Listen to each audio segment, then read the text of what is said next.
Leandro Carnal, na Rádio Bandeirantes. Careca de Saber. Professor Carnal, boa tarde. Boa tarde aí todos os nossos ouvintes. Pelo que eu ouvi, você se passou hoje. Mas olha, professor, aqui é o seguinte, o pau que bate em Chico, bate em Francisco também, viu? Professor Carnal, o Fábio Panus quebrou um pau ontem aqui no ar, que eu vou contar pro senhor, viu? Daqueles que não é todo dia que a gente ouve em emissoras de rádio.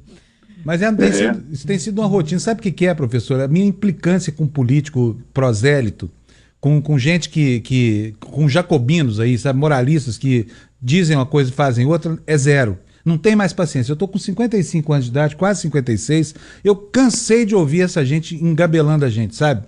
Então, assim, o cara é político, a credibilidade dele já, de saída, é limitada pela sua condição profissional. Entendeu? Assim, e outra coisa, não dá pra gente mudar o mundo fazendo mais do mesmo. O senhor concorda? Sim. Só isso, professor? Concordo que a mesma ação tende a provocar a mesma reação, e não é científico esperar mudança causando a mesma questão. A questão é como nós passaremos, é uma pergunta que eu me faço e faço a vocês, como nós passaremos do discurso indignado à ação. Porque se você entrar em qualquer fórum de internet, lá tem pessoas bufando, babando, espumando contra a corrupção. E isso há bastante tempo. A pergunta é como dar o passo seguinte, né? Como fazer? Senão me parece sempre aquele aluno que eu tenho, que eu marco o trabalho em janeiro, e ele começa a dizer, precisamos nos reunir, precisamos nos reunir. Aí chega março e diz, nossa, está chegando a época da entrega. Está chegando a época da entrega de trabalho. Aí chega o dia da entrega e diz, vamos passar a noite fazendo. Então, parece que essa preocupação que todos nós temos, ela não está conseguindo se tornar uma ação concreta. Então, às vezes, eu fico pensando qual é a eficácia do nosso discurso irado, qual é a eficácia da nossa retórica, inclusive agressiva, contra uma situação que merece agressividade. Mas fazer o quê? Olha, professor, como o senhor viu por esse episódio de ontem, eu não sou muito adepto nem de Gandhi, nem de Jesus Cristo naquela história de dar outra face. Eu acho que tem uma hora em que as pessoas têm que começar a reagir. Não é sair por aí dando porrada em gente, nada disso. Mas, assim, mudar costumes cristalizados, tanto quanto o patrimonialismo no Brasil, a falta de apego à ética e essa coisa toda, merece, sim, um pouco da nossa intolerância. O senhor não acha? Sim. Mas você deve lembrar que num único evangelho, que é o de João, Jesus entrou no templo, virou as mesas, pegou um chicote, bateu nas pessoas, chamou de raça de víboras, corriu de ladrões. Jesus também mandava dar outra face, mas de vez em quando ele tinha um ataque de bandeirantes. Era meio também black bloc, né? Era meio black bloc. Foi o que ele fez no Jesus templo. Teve um ataque, no único evangelho, que é o 4º João, ele teve um ataque de black bloc. Então, quando você diz dar a outra face, ou seja, o Jesus de capítulo 5, 6, 7 de Mateus, Jesus sermão na montanha, né? Jesus também tem o seu dia de fúria, né? Entrou no McDonald's, atrasou e ele desceu o cacete, é um dia de fúria. Agora, professor, na história, sem a gente fazer mão dessas parábolas da Bíblia, essa coisa, mas na história, é possível mudar para o novo sem destruir o velho? Porque no meio acadêmico não é possível, né? As ideias elas são autofágicas, umas vão destruindo e substituindo as outras. E na vida, na cultura de um povo? Existem várias posturas que debatem como é que a ciência avança. Existe o livro do Kuhn, Estrutura das Revoluções Científicas, que ele pensa como é que um paradigma científico dá origem ao outro. Em geral, nós dizemos que cada enterro faz avançar a ciência, né? É uma coisa repetida agora no livro do Yuval Harari, Homo Deus. A cada enterro, a ciência avança um pouco, porque um paradigma morre. Na história, nós estamos sempre destruindo paradigmas. Mas o que vem depois, nós temos que debater, por exemplo, quando o povo francês derruba a Bastilha, quando o povo francês guilhotina Luís XVI em 1793, guilhotina Maria Antonieta, muda toda a estrutura francesa e, ao final de 10 anos de esforço, leva ao poder Napoleão Bonaparte, imperador que censura e centraliza mais o poder do que Luís XVI. Às vezes, essa postura dá origem àquela postura melancólica ou cínica do príncipe da obra O Leopardo do Lampedusa. O príncipe Salinas diz: é preciso mudar alguma coisa para que tudo permaneça como sempre esteve. Então, nós estamos sempre destruindo o velho. Nós estamos sempre... Então, derrubamos o poder dos czares na Rússia que eram autoritários, insensíveis, corruptos, e colocamos um governo socialista que vai ser também centralizado. Um dos motivos das críticas justas ao regime militar era a corrupção. E aí restauramos a democracia. Então, a corrupção não só continuou, como também aumentando o valor da renda brasileira, ela também aumentou de valor. Aqueles casos do governo finais militares, Coroa Brastel, Poupança Delfim, as polonetas que as pessoas esqueceram, agora seriam um troco diante de escândalos atuais. Então, nós estamos sempre destruindo sistemas antigos.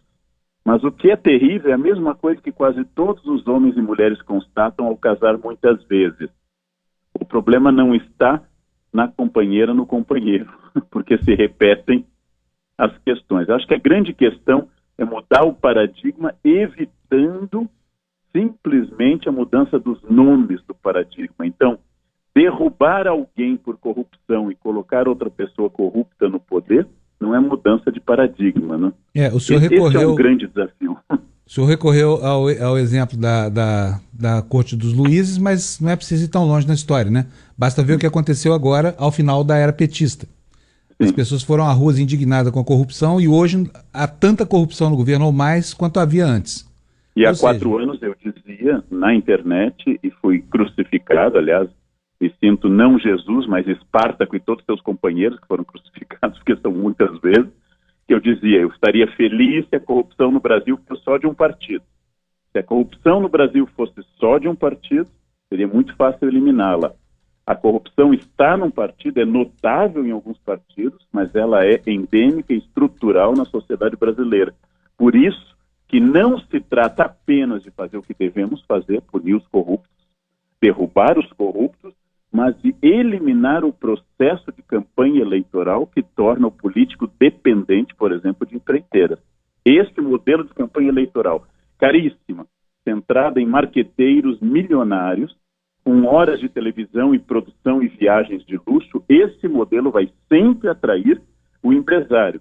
E o empresário não paga o político por amor à cidadania. Ele paga o político para receber algo depois.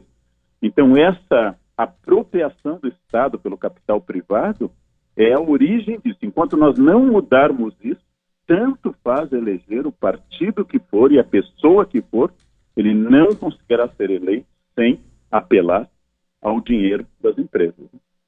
Professor, só para a gente mudar de assunto, antes de despedir do senhor, a gente suga o professor Canal aqui de canudinho, né?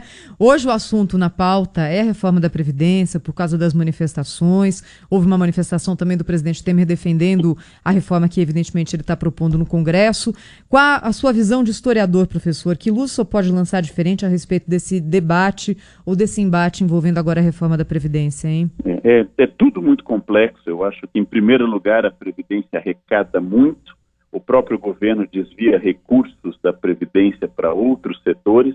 Nós temos uma sociedade, na maioria, produtiva, no sentido que a sociedade brasileira está envelhecendo, mas ainda está naquela janela demográfica como a China e Estados Unidos, em que a maioria absoluta da população está contribuindo. Nós entraremos numa fase de envelhecimento maior e vamos nos aproximar do modelo europeu. Mas esse déficit da Previdência tem que ser alvo de uma investigação profunda. Mas também nós temos que entender que não é possível, em primeiro lugar, manter aposentadorias excepcionais, como as dos políticos. Não é possível manter isso. Mas a aposentadoria dos políticos é uma parte pequena. O Brasil optou por pagar pouco para muita gente. E optou por um modelo amplo de previdência, miserável, mas o mais amplo possível. E o sistema se revela problemático. Então, minha postura, pessimista, o governo vai aprovar todas as reformas que quiser, porque o governo Temer tem sido notavelmente eficaz no trato com o Congresso. Mais de 70% das medidas do governo foram aprovadas diretamente pelo Congresso. O presidente da Câmara, Maia, é totalmente aliado ao governo. Então, as manifestações mostram uma insatisfação justa e democrática, porém a reforma vai passar. Porque não importa o que as ruas estão dizendo nesse momento, importa o controle do Congresso. Exatamente aquilo que faz essa habilidade do Temer e do PMDB, dessa habilidade entre executivo e legislativo, que foi elogiada hoje até pelo Tiririca. Tiririca disse que o governo Temer é mais flexível para conversar que o governo Dilma. Quer dizer, chegamos ao ponto Tiririca aprovar e incentivar essa negociação. A reforma vai ser aprovada. Ela vai ser aprovada. Na minha visão de leigo no tema Previdência, eu não sou um especialista, é um tema muito complexo, precisa fazer uma auditoria duríssima e uma nova operação, talvez maior que a Lava Jato, sobre os fraudadores da Previdência e os devedores da Previdência, as falências fraudulentas para enganar a Previdência e outras questões. E acabar com as previdências especiais, todas elas. É, exatamente por aí é que o projeto começa a ser dilacerado, né, professor? Porque tiraram Sim, claro. As forças de segurança, querem tirar as mulheres, daqui a pouco vão tirando tanto que não sobra nada depois, né? Uhum. Sobram heterossexuais brancos e caucasianos, só. Na hipótese de haver um homem heterossexual branco caucasiano ainda, ele vai ser Ou seja, duas pessoas. Como a gente diz, né? Poderia haver o dia do orgulho hétero e todos eles podiam entrar num Fiat e ir para Paulista manifestar. Num Fusca. Manifestar. Eu pensei num Fiat 147 daqueles. Eu tive um desses. E manifestar o orgulho hétero, tirando naturalmente todos os nossos ouvintes que se sentiram ofendidos com essa questão. Lógico, brincadeira. Eles são já a exceção do que eu estou dizendo. Professor do céu, lá vem pedrada mais aí, que a gente está tomando pela internet, mas tudo bem, a gente gosta das pedras também, não tem problema.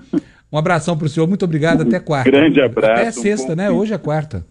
Hoje é quarta, então, até sexta então. Até logo. Sexta. Obrigado, professor.